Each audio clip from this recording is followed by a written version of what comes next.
This is the Elite Entrepreneurs Podcast, where we teach you the proven methods to grow your seven-figure business to 10 million and beyond. Please welcome your host, Brett Gilliland.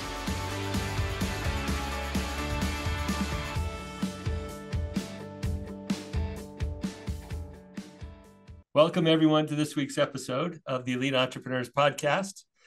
I have the privilege of interviewing some amazing guests when I do this podcast, and today is definitely no exception to that. My guest today is Michael Morrison. He's the founder of a group called BOSS, which is Business Ownership Simplified for Success. And so I was joking with him before we hit record that, he is the boss. So let's bring on the boss himself. Michael, welcome to the show. Thank you very much, sir. It's a pleasure and honor to be here. I appreciate the opportunity to share with your audience. Yeah, and we're sort of trading shares here. You interviewed me for your podcast, but let's share a little bit more about what you do, including the podcast, and then we'll get into sharing some things that will be valuable for those seven-figure business owners who are trying to figure out how to break through to the next level.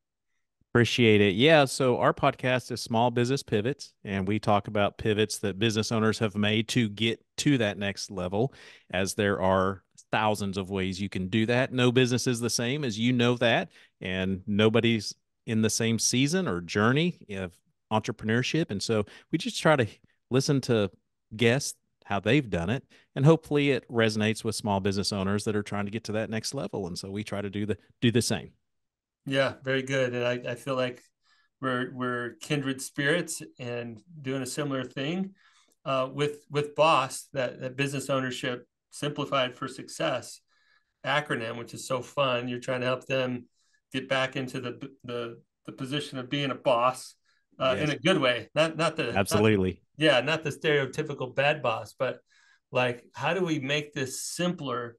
You said as we were starting our conversation that every business is different and there's 1,000 ways to get to that next stage, which I agree with.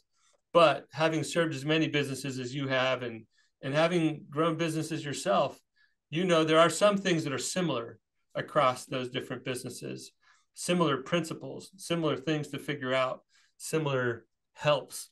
And I want to get to some of those things that you found especially helpful as you've worked with business owners to help them get to the next level.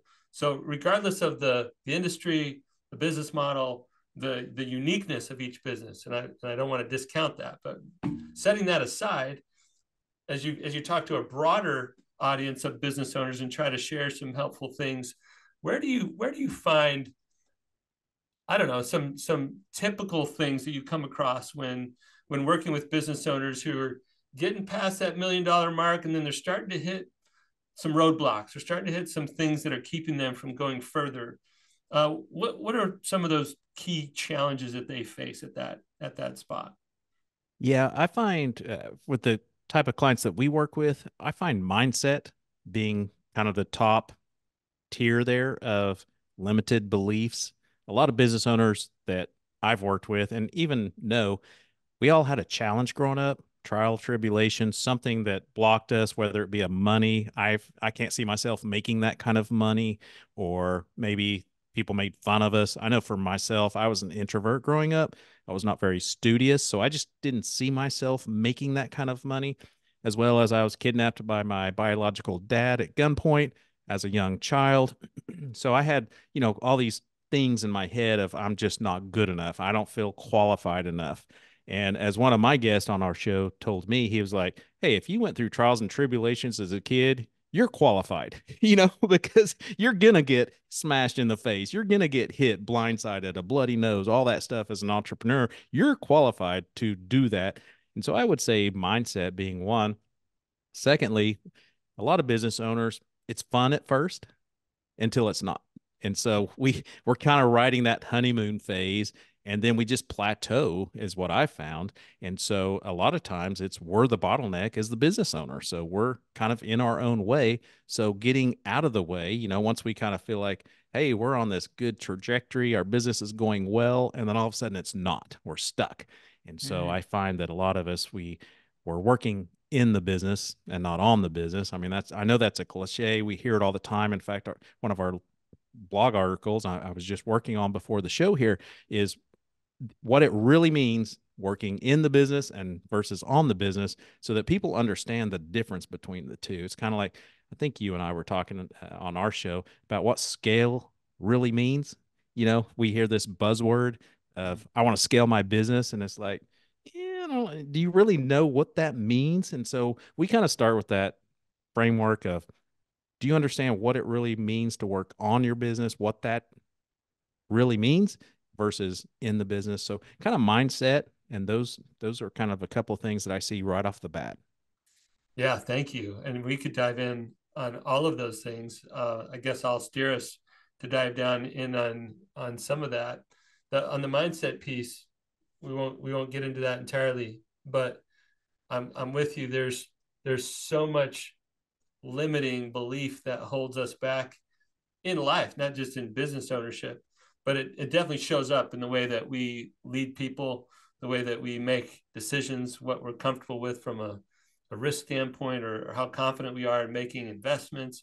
All that kind of stuff can be hampered or affected by the way that we bring our head trash to the interaction there, to the dynamic. So that's huge. I hope everybody will listen to some of your episodes on mindset. I'd like to skip over to that bottleneck issue for just a bit, and mindset can be part of this as well, but um, without oversimplifying it, because again, every business is different. But what are some of the common things that you find with business owners who are getting in their own way? What does it look like first, and then what are some of the practical ways to do something about that? That's a great question, and I feel like it's different for everybody. But a lot of times I see a business owner, they don't have the resources to begin with. So they start doing this, they start trying to learn accounting, they start trying to learn the dashboard on QuickBooks. And next thing you know, they're doing all these things, working on goodness enough amount of hours throughout the day, and they don't have time to stop and train somebody. And so one of my, I know I didn't coin this phrase, but my clients know I say this all the time: go slow to go fast.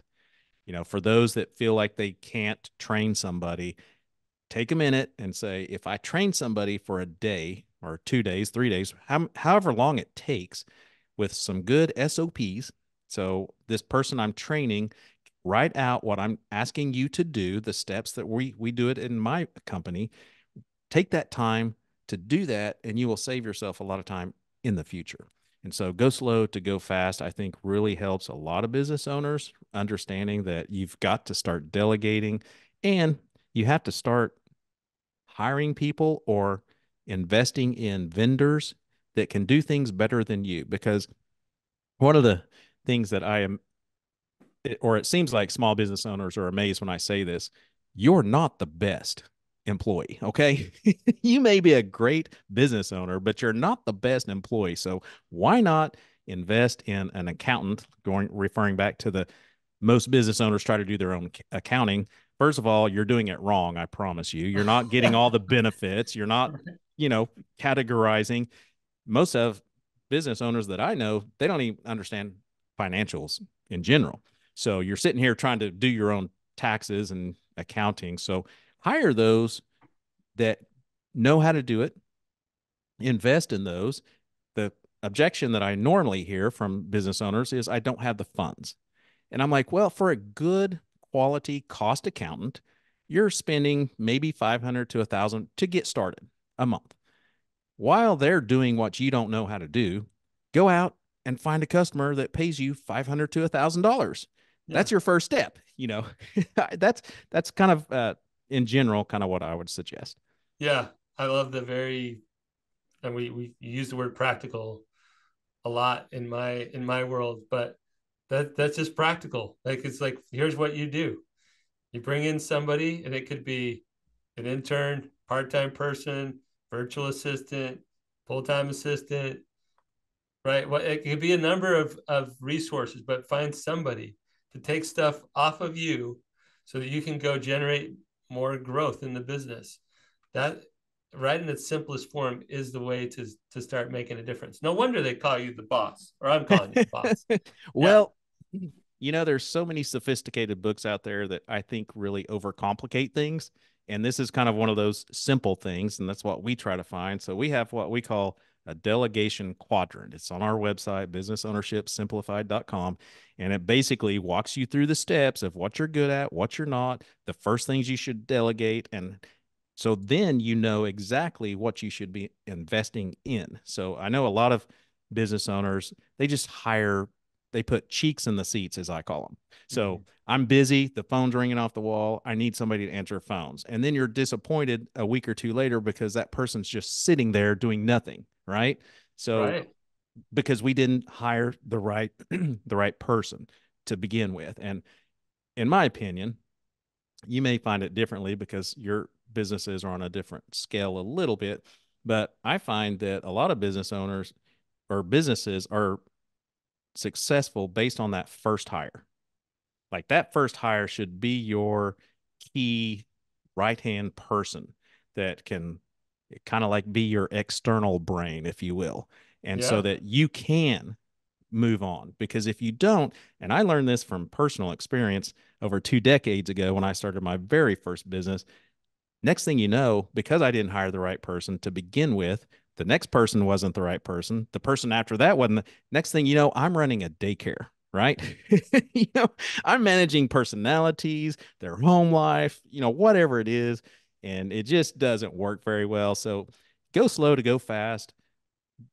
Learn the principles of how to hire, how to delegate, how to be a leader, and you will go so much further, so much faster. Love that perspective. And again, I love how practical you're making that, Michael. Let's talk some more about what it really looks like to work on the business and not just in it. Yeah, you mentioned, and we have some lingo sometimes in every business. This you mentioned SOPs earlier. I don't want people to mishear that. SOP is a standard operating procedure. Most of you probably know that, but if you don't, that's just really getting clear on what the work looks like, what each of those tasks look like. Let's document them or let's record them using whatever software you want.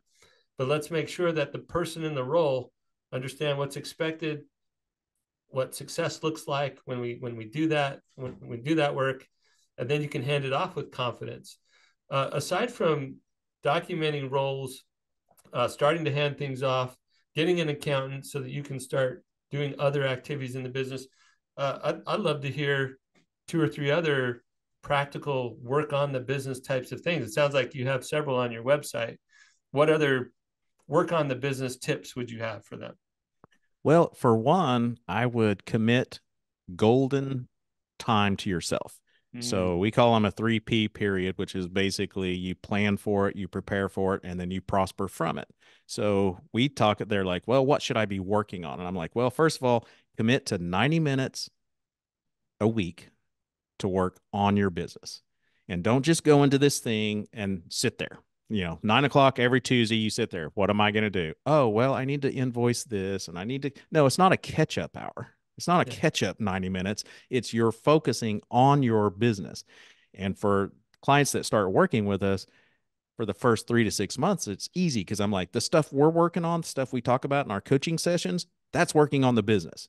Go do your homework on working on the business. But for those that are a little more advanced, it's literally working on strategies. As you know, it's all about the future, 3, 5 years. All of our clients, they're working on 5 and 10 years out. Now they're still working on some immediate things they might need to put their hands on, or maybe their direct reports bring to them to think about or strategize about. But a lot of times we're already looking out in the future. And so committing to that time, and do not, unless you have a family member that's in the hospital or something, an emergency, that you're shortening, or I feel like you're doing a disservice to your clients and your business and your employees if you don't take that time to work on your business. That's just my opinion. Yeah, I love the almost sacred way that Yeah. you're treating this time, and I like those 3 Ps. Will you repeat those one more time? Yeah. It's prepare, plan, and prosper. Yeah, you And I get prepare them back plan. because I have so many P's. But my I guarantee my team is going, that's not what those are. But for instance, if I plan when I first started doing this many years ago, it was just one time a week. Now I have two a day. And most people ask me like, how Did do you you get just so much? mean 2 a day or 2 a week? I have two a day. So Okay, I two have a day. 90 minutes in the morning and 90 minutes in the afternoon where I work on our business. But because I know how to do, I've done it enough times now, I know exactly what we're doing. But when I go into these time blocks, I know exactly what I'm looking to achieve. I know exactly what I'm working on. I know the outcomes I'm trying to get, just like you would with a client, right? We call a client and we're trying to earn their business. We kind of know what we're going to say, what we're looking the outcome to be. That's the planning for it, the prepare for it. Is there anything that I need from our marketing director, my CFO, anything like that that I need so I'm not having to stop in that 90-minute block? And then how is the company is the I'm a big believer in the primary purpose of any business is to turn cash into more cash. So how is the company going to benefit from what I'm working on? If it's not, maybe I need to push that to the side and find something else. If it's just kind of one of those things that needs to be done, okay, I'll do it if there's not something more pressing that's going to turn cash into more cash. Michael, I love where you started with this, where you said, start with 90 minutes a week. Yeah. Just start with 90 minutes a week. Now, why didn't you say 30 or 60 minutes? Talk to me about 90 minutes. Yeah. So I wasn't very studious growing up, but it flipped when I got older. And so I studied neuroscience for a lot. My mom had Parkinson's disease, and so neuroscience is a big part of that. And what I learned was you can retrain the brain. So you hear that, you've heard it in books. Oh, I was going to go back to the mindset a little bit because there's two books. Mindset by Carol Dweck is a Mm. great book for those that are challenged or need a little umph in their mindset. And then the Unf Yourself. I think we know what the F is. But those are two great books that will really challenge you if you have limited beliefs. And I know those are two books I read.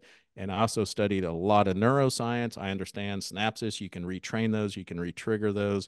And so the reason for our 90-minute period is because it's proven that it takes 10 to 15 minutes to get in the zone, to truly get in that zone. If you ever think about you're sitting at a desk and you're working on a project, especially one that you're not really excited about, but once you get into that, you're like in the zone. That takes 10 to 15 minutes. So if your phone goes off after you're in the zone, it takes another 10 to 15 minutes to get back in the zone. So I don't feel like 30 minutes is enough. 60 minutes, you really only get out of that 90 minutes, probably a good 45 minutes to 50 minutes. And then, of course, at the end, we have that wind down time. Like, I don't know about you, but I know for myself where I get so in the zone, I am exhausted. Like my mental state, my mind is exhausted, just like I ran a marathon because I'm just like so in the zone. So it kind of gives you that time to get into it, just like you would for a marathon. You warm up, you run, you cool off, and so that's kind of the purpose of the 90 minutes. Yeah, I love that. I didn't know all the science behind that, but I could tell there was something behind your point of view on that. Um, I realize I have some chimes going off, and I'm going to get rid of those. I apologize. Oh, you're fine. So on that 90 minutes, we need sufficient time to do this on the business work. And I love what you said, Michael, when you said this is not catch up on your task time, No, because that's exactly what we get sucked into, right? I'm going to block this time off to do this working on my business, and then some of us like salivate at the idea of catching up on some emails or getting those pesky little tasks done, and we can easily get sucked into that trap. Even if we make progress and we feel good about that, we didn't work on our business. right. We just uncluttered our in the business work a little bit, which Uh, again has its merit, but that's not the progress we're looking for. And I like what you said a little bit because I promise people that if you're just hitting a task here and a task there, you're going to get distracted by being reminded of, oh, and I need to call Aunt Susie. Oh, Yeah. and my wife's birthday is next week. And next thing you know, you're not working on your business at all. So that's kind of the purpose of the 90-minute show, I guess. Yeah. So, Michael, you didn't say anything about, recommendations about turning off your technology or shutting things down, or sitting in a out in nature park or whatever. Like there might be best practices for things that you can do to make the most of that time. But at a minimum, don't give in to the working in the business pull that you're likely to feel when you separate that time. Yeah, I didn't say the technology side, but you did, and that is part of it too. There's kind of some guidelines that I like to, and that's one of them. Turn off your notifications, your phone, your emails, and strictly that's the planning part, is have everything you need to get accomplished what you need to accomplish. And these are big, big things, on your business, not Yeah. just like you said, little tasks. Yeah. Yeah. All right. Sweet. I love that. Um, and those of you out there in listener land who heard Michael say 90 minutes twice a day is what he does now. Yes, sir. Don't get freaked out about that. Start with 90 Just minutes start with once a one. week. Yeah, Yeah. 90 minutes once a week. And then you build up to it. But the point is that he can now do it. And the doing it once a week will enable you to get to a point where you can do it twice a week. And then you could do it once a day. And then eventually be like Michael, twice a day. Yeah. Yeah. And That's that's a awesome. combination, of having the right people, having SOPs in place so that you can focus on 90 minutes. I know for a lot of business owners, they're like, my people won't even let me sit for 10 minutes. And I'm like, well, put one of those little digital clocks or a manual clock on your door. And I know this is kind of one of the biggest objections, so I want to cover that real quick, because if you do have employees, it's like I can't, the phone's ringing, people need me. I said, people only need you because they don't know when you're available next. When you close your office door, put something on the outside that says, in a meeting, I'll be available at 10:15. Because when you tell people, I've saw this with business owners, they'll say, only if it's an emergency. Well, it's an emergency to everybody, right? Because they don't know when you're available next. But if you say available at 10:15, all of a sudden this employee is going to go, yeah, I can wait till then. But when you don't have nothing, your door's just closed, it's an emergency, So that might be also helpful. Another great tip. Yeah. Um, Michael, as you see people working through some of these initial bottleneck things and learning how to work on the business, what are maybe some next level challenges they start to encounter? Or maybe some people have already mastered, I'm no longer the bottleneck. I am working on my business more. Let's talk about one more kind of next level principle before we wrap up.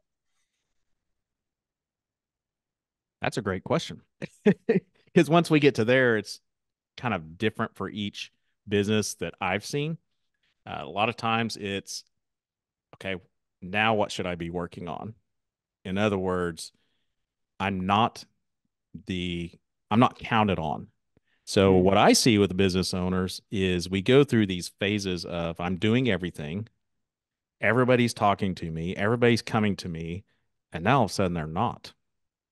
What should I do now? Like I'm kind of bored, or maybe not bored, but I feel left out. Like maybe I should go back out there and help my team. No, you need to be, you need to learn how to be a leader, or how to play that role of the phase that you're in.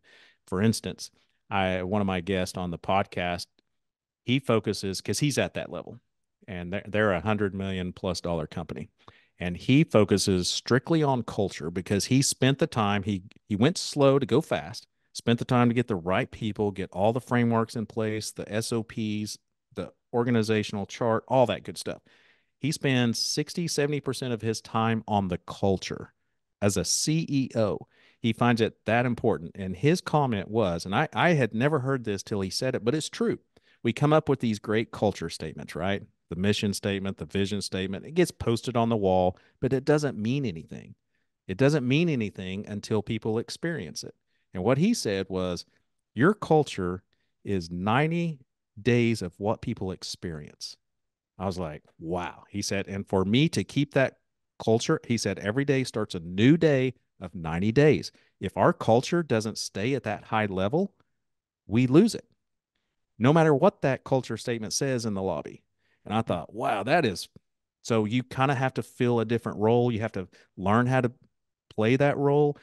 So he focuses on culture. So it's kind of finding whatever that role is that you need to play to keep that company going in the right direction, because you and I both know it won't stay the same. Like Yeah. clients that come to us and they say, "Oh, I want to stay around $5 million." I'm like, "Do you understand it's harder to stay in one place than it is to keep evolving?" So finding that role that you play best in and spending a lot of your time in there, I think is kind of a next level. Just again, for every business, it's different, but I think as general that can fit everybody, I'd say that's kind of one thing that I see. Well, without prompting you on a response, I mean, I gave you a question, but you said the word leadership or leader. You said the word culture. It's interesting, right? These are the less tangible things. They can be a little fuzzy sometimes to people, or they might think it's soft skills. But every business owner who wants to continue to grow their business has to learn how to be a leader, and eventually a leader of leaders. And Yeah. that involves things like intentionally defining and maintaining the culture that they want, or it just kind of happens by default, and that usually is not a pretty picture. But I love the perspective you shared. It's like the culture has a 90-day shelf life, and Yeah. that's continually my job. Like, how do I maintain what people are experiencing here as they come to work? I had a business owner this week. I always tell business owners, your business, whether you like it or not, is you allowed it. Like whatever your business is today, you allowed that to happen or you created it to happen. It's one or the other. You're the one driving the ship. So that's kind of where this CEO is. He's like, I started this and I want to keep it. I want to keep improving it. In order to do that, this is my company. So I have to be the person in charge of that.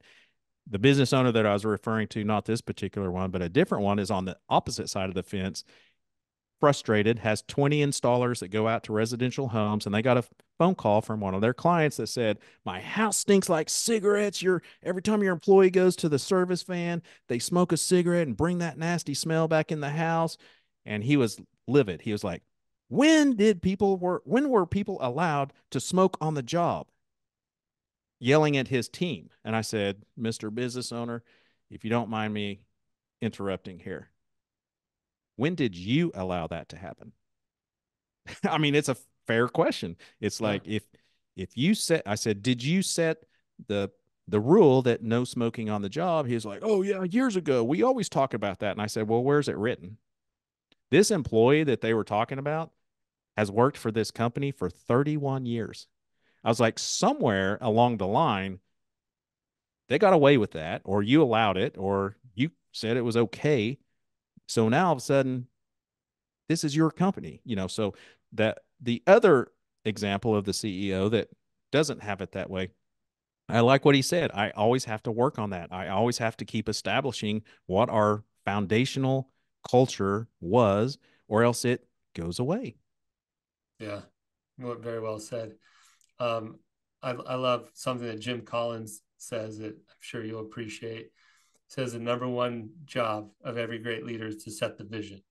Yes. Vision being purpose, values, mission, right? All of those foundational elements. And one thing I've learned that I think you just described is that setting the vision is not a one and done activity. It isn't No. that you just paint it on the wall and hey, we did it. But it's living that, it's modeling it, it's teaching it. It's that everything you do as a leader from here on out is reinforcing, recasting, recommunicating that that core cultural element of purpose and values and what we're up to together. And anyway, very well said. Thank you for sharing that. Yes, sir. Well, it's also being adaptable. I find it, because we say one thing today, 5 years from now, it may not hold the same weight. I know when I was growing up, we used to say, "Wear your Sunday best." That was kind of your professional business attire. Wear your Sunday best. Well, if you go to any church today, what does that look like? I mean, people are wearing hats backwards, shorts, t-shirts, that kind of thing. Back in the day, that was uh, suits and ties and slacks and nice shoes. So, being adaptable as well as to okay, we said it this way. This is what we want. So what does that look like today with this generation? So you're always having to work on that and keep, like you said, keep challenging your vision statement so that you have one 5 years from now. Yeah, very good. You reminded me of one last thing that I want to share. You said it again beautifully, but a way that I heard it years ago was that all organizations are perfectly designed to get the results they get. And that either happened by default or they created it, like you said. But everybody should kind of pat themselves on the back and say, congratulations, I built the perfect thing for what I'm getting today, right? Because that's what it is. Yeah. And if we want something different, the cool thing about that idea, to be less cheeky on that, the cool thing about that idea is we can change it. We can make it what we want it to be. It doesn't have to stay the way it is now. Anyway, it's been a delight to talk with you, Michael. How can people learn from some of the resources that you've put together? I know you shared a website earlier, but how do they connect with you? If you want to direct them to your podcast, your website, social, what's the best way for people to learn more? Appreciate that. So businessownershipsimplified.com is the website. I'm very active. I don't have a ghostwriter or a VA that answers my LinkedIn. I'm very engaged on LinkedIn. That's the best place to reach out to me. I'm on Facebook, Instagram, TikTok, all those platforms.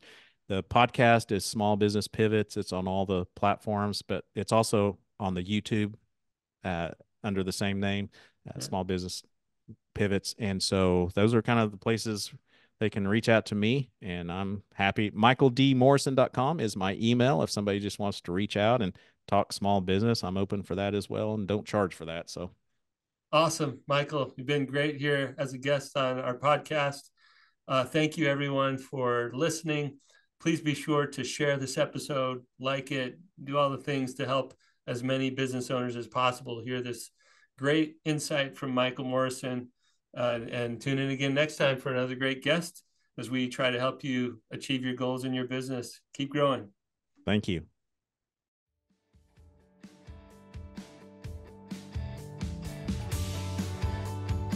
You've been listening to the Elite Entrepreneurs Podcast with your host, Brett Gilliland.